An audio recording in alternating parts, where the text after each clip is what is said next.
Hi, I'm Carrie. My sister stood up at Thanksgiving dinner and announced that the family had voted.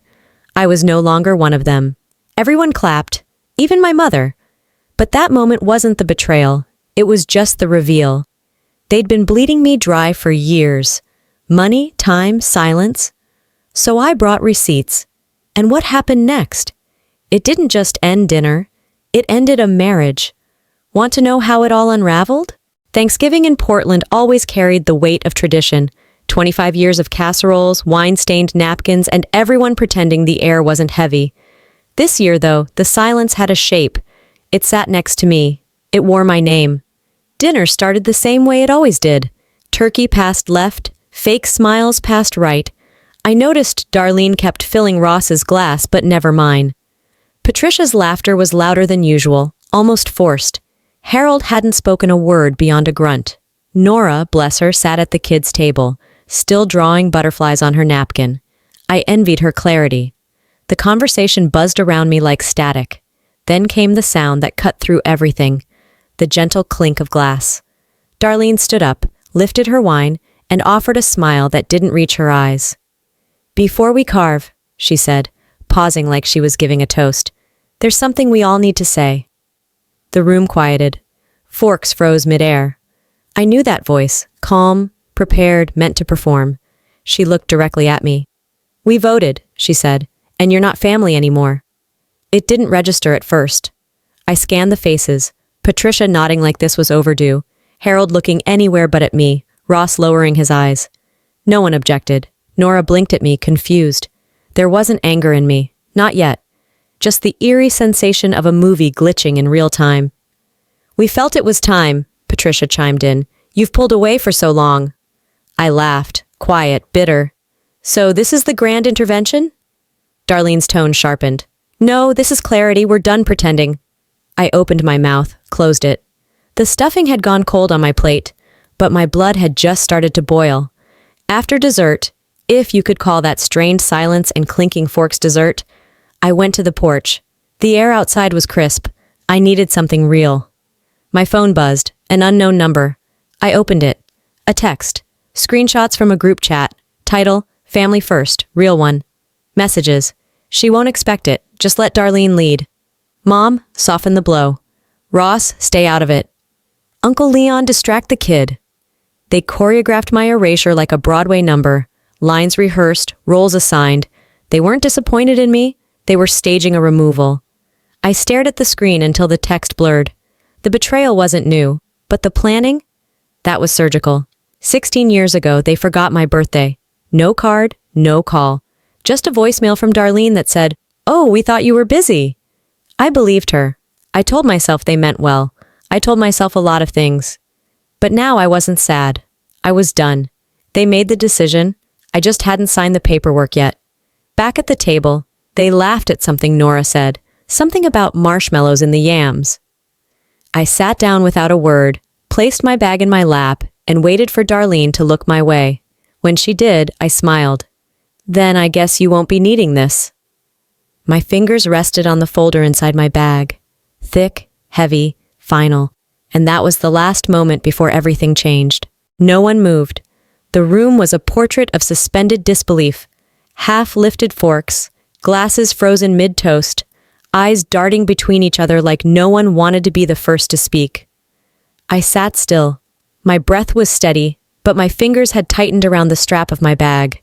I pulled it onto my lap, unzipped it slowly. "Then I guess," I said, letting the words settle, "you won't be needing this." I set the folder down in the center of the table. It landed with a sound that didn't belong at Thanksgiving. Flat, final, undeniable. The laughter that had tried to bubble back into the room evaporated. Darlene reached for it first, that same smirk still painted on her lips like it was tattooed there. She opened the cover and flipped the first page. Then the second. By the third, her face turned a shade paler than the mashed potatoes congealing next to her plate. "What the hell is this?" she muttered. No one answered. Ross leaned forward. "Darlene?" She didn't respond. She just kept flipping, each page louder than the last in its silence. Her eyes locked onto one sheet, and her mouth opened like it might form a word. Then she screamed.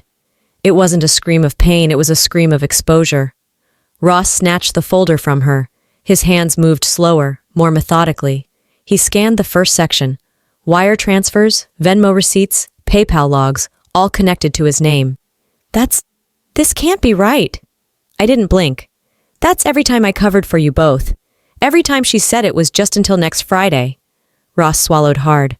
Why didn't you ever say anything? I did. Just not loud enough for anyone to care. Patricia tried to recover. You didn't need to. I mean, we never asked. You never had to. You assumed. Because I was single. Because I had no kids. Because my quiet made room for your messes. Darlene stood now, fists balled, chest heaving. You came here to humiliate us. No, I said. You did that yourselves. I just turned on the lights. Ross kept flipping, and then he stopped. He pointed to a charge. $4,200, hotel in Santa Monica. His voice turned low. This is my card. Darlene's eyes widened, lips parting. With someone named Alyssa? He added, voice cracking. Is that your yoga coach or your business mentor? She tried to speak, but only air came out. Ross didn't need confirmation. He sat back like someone had just pulled the air out of his chest.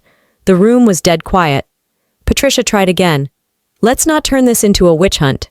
I stood, calm, cold. This is what truth sounds like when you stop editing it for their comfort. I didn't raise my voice. I didn't cry. I didn't ask anyone to understand. I just walked out. Behind me, the folder stayed open. Pages fanned out across the table like evidence at a trial no one thought would ever happen. The drive home was quiet. No music, no voice, not even the GPS. Just the dull hum of tires over damp pavement and the echo of my name being erased from a table I paid for more than once. You don't get exiled by accident. You get erased by design. My fingers tapped against the wheel, not from nerves, but to keep from shaking. My body had stopped reacting emotionally. My brain was doing the math, the emotional cost, the financial one, the years. When I got home, I poured a glass of wine, left it untouched, and pulled out the letter from the kitchen drawer, the one Mom sent weeks before the storm. Her handwriting always looked so careful, almost childlike, a strange contrast to the content. We know we've leaned on you more than we should have, but you've always been the strong one. A compliment wrapped around a hook. The next paragraph, casual, like a postscript in a recipe, mentioned Dad's back again. Just acting up a little. If you have anything left to spare, just this month. I hadn't reread it since I got it, but tonight I saw every sentence for what it was. Not an apology, not love. It was a familiar knock on a door they assumed would always open. 16 years ago, when I paid Dad's deductible after his surgery, Mom said, just until we catch up on the bills. They never caught up. They just got comfortable. When I covered Darlene's wedding deposits, $5,200 across 2 cards, she hugged me like I was part of the foundation, not family. And every time I pulled back, even a little, they had a line ready. Don't you want to see this family succeed? You've always been so generous. You wouldn't let your own sister struggle, would you? I used to think I was helping them stay afloat, but now I know I was the one drowning quietly so they wouldn't get wet. There was one moment that sealed it. A call I forgot I recorded. I'd had them on speaker. I was making dinner, hands covered in flour. Didn't realize my phone was recording the whole thing. It was Mom and some woman. I think it was her old bridge partner. I told her it was urgent. You know how she is, always jumps when someone says emergency. They both laughed. I'd paused the recording when I first heard it. Couldn't finish it then. But tonight, I played it all the way through. It wasn't just the words. It was the way they sounded. Light, carefree. Like scamming me was a family tradition. I didn't cry, I didn't scream. I saved the file, then deleted it. Some things don't deserve storage. They used to call me loyal, selfless, the strong one. But what they really meant was predictable, available, silent. I poured the wine down the sink and leaned against the counter. I used to call it loyalty. Now I call it silence I finally stopped funding. My phone buzzed twice before I even looked. Missed FaceTime? Nora. The pit that formed in my chest was instant, reflexive, part guilt, part instinct. I told myself not to answer the next one. I answered anyway. Her face appeared on the screen, hair in messy pigtails, glitter stickers on her cheeks. Her eyes were bright, too bright for what was about to come. "Hi, Aunt Carrie," she beamed, waving. "Mom said you're still mad, and that's why you're not coming to Nana's this weekend." My breath caught, but I smiled back. "Hey, sweetheart." She kept talking, completely innocent, which made it worse. "Grandma was crying last night. I heard her. She said you didn't even text her back after she wrote you that long letter. Why don't you love us anymore?" The floor under me didn't fall away. It tilted. Everything spun sideways. I nodded through the call, changed the subject, asked about her school project. She showed me a paper turkey she'd made. It had my name on the wing. When I hung up, I nearly threw the phone against the wall. Darlene had always been manipulative, but this? Using a 7-year-old like a sympathy bullet? That was a different game. A lower one. A game I refused to play. She knew I wouldn't shut Nora out. So she weaponized her. Sent her in with a script. Made her my guilt delivery system. One sweet, unknowing question at a time. 16 years ago, when Darlene had no rent money, and I quietly covered it, she swore she'd pay me back by Christmas. That was the same year she gave her daughter a $300 dollhouse and said, "Santa's extra generous with good families." I laughed at the time. I didn't get the joke then, but I do now. The next day, I got tagged in a video. It had been posted to a private TikTok, but someone screen recorded it. Nora was sitting at a lunch table with her friend, holding her juice box, voice chipper and unaware. "Mom says I'm not allowed to call Aunt Carrie anymore. She said if I do, she'll take my iPad away." The air left my body in one sharp exhale. I watched it again, then again. I didn't cry. Just sat still long enough to feel the heat rise behind my eyes. It wasn't just rage. It was mourning, not for me, but for Nora, for what she was being taught love looked like. I opened my laptop, started a new document, titled it, "When They Started Using Children," and I began to write. Dates, messages, phone calls. Each moment added another brick to the wall I hadn't realized I needed to build. I'm not the villain in this story. I'm just not volunteering to be the scapegoat anymore. If they wanted me gone, fine, but they should have left the kids out of it. I always knew the real war wouldn't come with yelling. It would come with people lowering their voices, choosing their words, pretending they weren't sharpening knives while offering hugs. After Nora, after the video, after that forced sweetness turned into something weaponized, I stopped feeling confused. That kind of betrayal doesn't require a second interpretation. It was time to prepare, not explain. I started folders. One marked finances, one legal, another just labeled Darlene. Each document, each screenshot, each email lined up like soldiers. Precision wasn't revenge. It was self-respect. That's when Ross called. He didn't stumble or over-apologize, just asked, "Can we talk? Just us." I agreed. Warily. We met at a coffee shop near downtown. Neutral ground. His eyes looked different, not guilty, just tired, like a man who'd finally stopped pretending his house wasn't burning. "I didn't know the half of it," he said. "Not until I saw the transfers." I let him speak, let him reach the end of his excuses. I kept thinking it was stress, or that she was just trying to hold everything together. But this? Carrie, she's been lying to me too. My tone stayed measured. You were her alibi, Ross, her credibility. You vouched for her with your silence. That ends now. He looked down. Are you going public with all of it? I didn't answer, not with words. That night, I played the conversation back in my head. Not what he said, but how long it took him to say it. Years. He was finally on the right side, but far too late. I thought of my father, how he'd always step back when it counted, how silence always arrived wearing his face. I wasn't angry at Ross. I just knew I couldn't carry his guilt too. I don't need people who wake up late. I need people who never sleep through the fire. Later that night, my phone lit up again. Not from Ross, this time from Patricia. It was a forwarded message.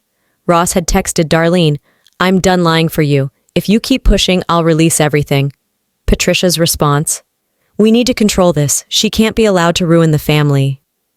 There it was. Not panic over what was done. Panic over what might be revealed.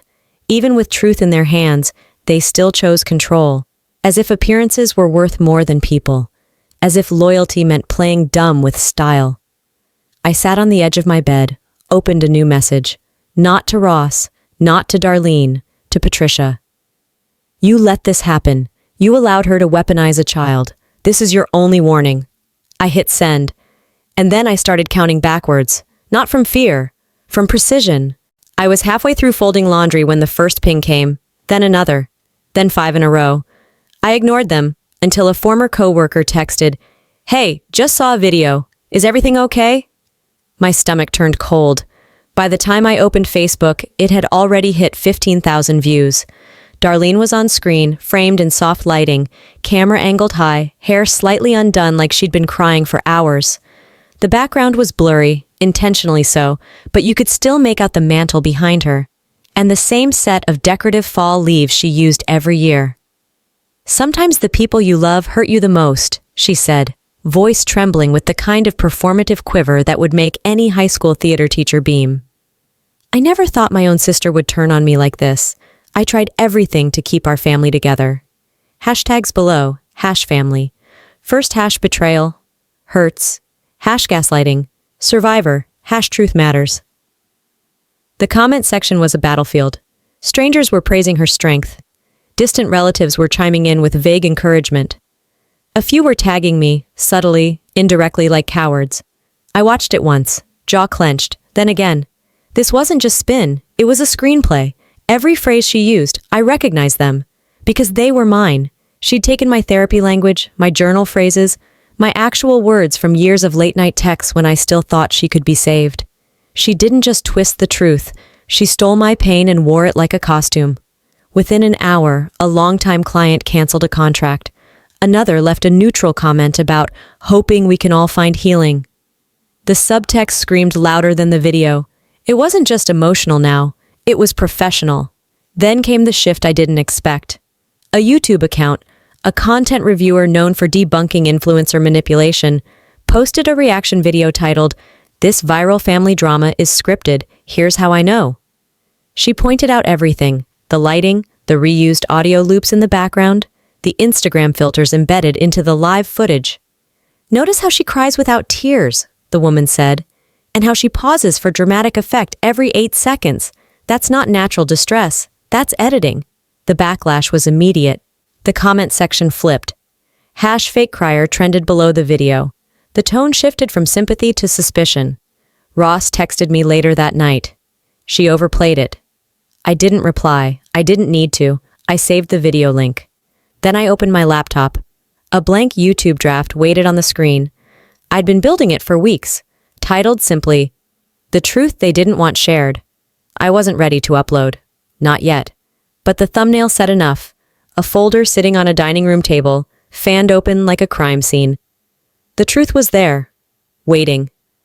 If they wanted viral, they'd get honest, frame by frame.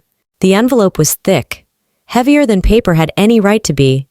It came with a generic return address, but the gold trim on the letterhead gave away what it was before I opened it. Inside, formal language dressed like civility. Neglect of familial duty, refusal to provide reasonable financial support, moral failure of kinship. I let the words hang in the air before reading them again. Slower. This time, aloud. They weren't asking for help. They were accusing me of abandonment. My mouth didn't move, but my hand tightened around the edge of the paper. They didn't just want me gone. They wanted to erase the record, rewrite me as the villain in their story. And for once, I wasn't shocked, only still.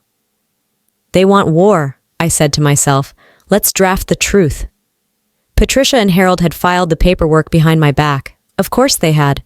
Darlene was listed as a concerned sibling, citing my emotional instability and withholding of shared resources. Never mind that I'd revoked power of attorney months ago, legally, formally, and with a witness. I called my lawyer, told him the basics. "This isn't a case," he said. "It's a guilt missile wrapped in legal stationery." I didn't respond to them. Not yet. I did what they never expected. I organized. Every receipt, every transfer, every guilt-laced voicemail. I color-coded the folders by damage type. Financial bleed in red, manipulation in blue, silence in black. Meanwhile, my inbox filled with soft, cloying messages. Maybe just talk it out. They're old. They're scared. You know how family gets when they're cornered. Each message sounded like someone trying to mop up blood without looking at the body. Then I made my move. I published a Medium piece titled, "The Real Cost of Being the Family Wallet." No drama, just data. I listed every financial transfer, every false emergency. I included the legal documents. I removed names, but not context. Let the truth speak for itself. It took 12 hours to go viral. A Reddit thread popped up before I even logged off. A podcast messaged me asking for an interview. Therapists and strangers and adult children of narcissists flooded the comments. Ross texted me just one line. That was brutal and necessary. The next morning, my email chimed. It was a group message from Patricia. "You've humiliated us. This is your legacy now." I stared at the screen, then typed my reply. "You wrote mine. I just published it." Then I closed my laptop. Not in triumph, not in rage, just in certainty. The voicemail came just after dawn, Ross's voice, stripped of charm, polished down to bone. "Thank you," he said, "for making me see her." No stammer, no defense. Just words pulled from a man who had run out of denial. He told me he'd left the house, that it was just him and Nora now, that he didn't pack everything, just what mattered. I didn't respond, not because I didn't care, but because there was nothing left to say. The crack had finally split the floor. He was standing on his own for once. Later that morning, he called again. This time, his voice wasn't quiet. It was broken. "I checked the credit card log from last year," he said. "Scottsdale, 3 nights, hotel charges." I didn't say anything. He kept going. "With Ethan, his best friend, the one he used to bring to Sunday cookouts, the one who toasted them at their wedding with a speech about forever loyalty." "I found pictures," Ross continued. "Emails, messages, all while she was asking you for money." Still, I didn't speak. Not because it shocked me, but because the pain in his voice was finally real. "You always knew," I said softly. "You just didn't want the pain to start." Until it did. He didn't answer, but the silence was different this time. He wasn't hiding in it anymore. The next day, I got the text. A screenshot of the divorce filing. He didn't add a caption. "It's done." That night, Darlene posted a selfie. Full makeup, chin lifted like defiance could disguise a collapse. The caption read, "Starting over, stronger, alone." But the comments were turned off. She didn't want feedback, just a digital curtain. Patricia sent a group email not long after. Subject line, "Your cruelty." "He didn't need to destroy her," she wrote. "You pushed him into it." I didn't argue. I didn't explain. I replied with a photo. The folder, still on the dining table. Pages splayed open like a wound that refused to scab over.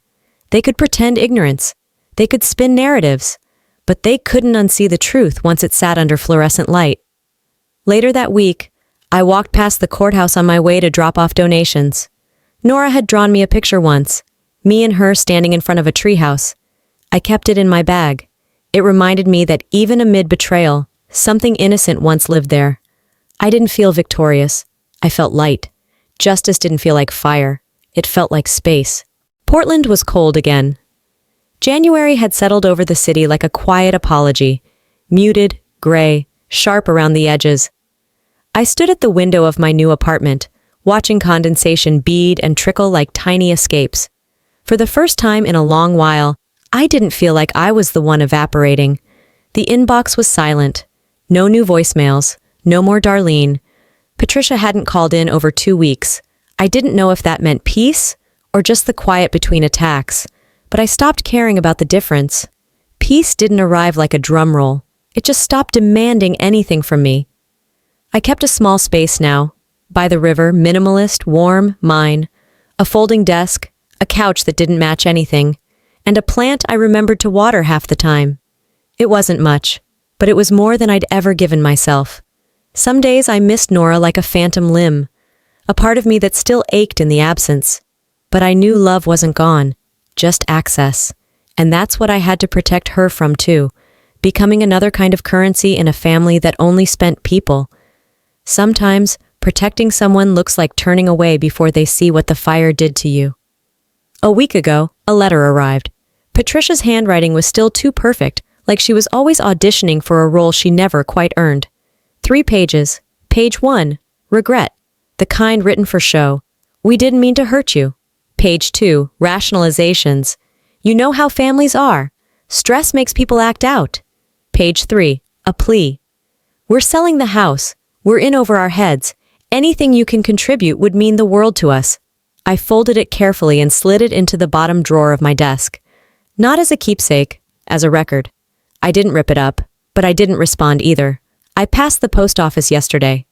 My fingers brushed the edge of the scarf Nora once made me with glitter glue initials stitched into one corner. I kept it in my coat pocket, not for warmth, but as a quiet kind of loyalty, the kind that doesn't cost you yourself. I started therapy again. For me this time.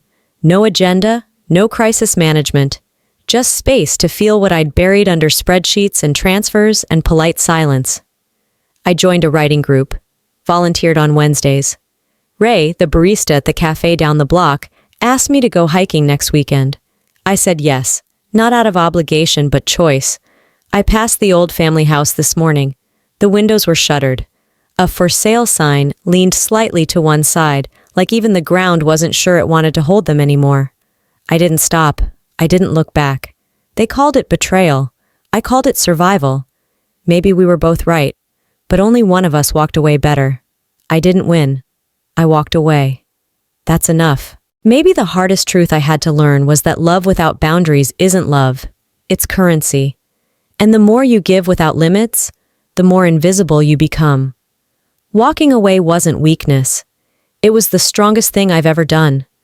Not because it hurt less, but because I finally chose myself without apology. That's not betrayal. That's healing. And if you're watching this thinking you've given too much, stayed too long, or said yes too many times, know this. Peace doesn't always look like reconciliation. Sometimes it looks like a quiet apartment, a clear conscience, and no one waiting for your next sacrifice. What about you? Have you ever had to choose between peace and family? Between truth and belonging? I'd love to hear your story. If this video moved something in you, drop a 1 in the comments, or tell me where you're watching from. If it didn't, that's okay too. Tell me why. Let's talk. And hey, if you want more stories like this one, real ones that make us think and feel and maybe even grow, hit that subscribe button. I'll be right here, waiting for the next story to find its voice.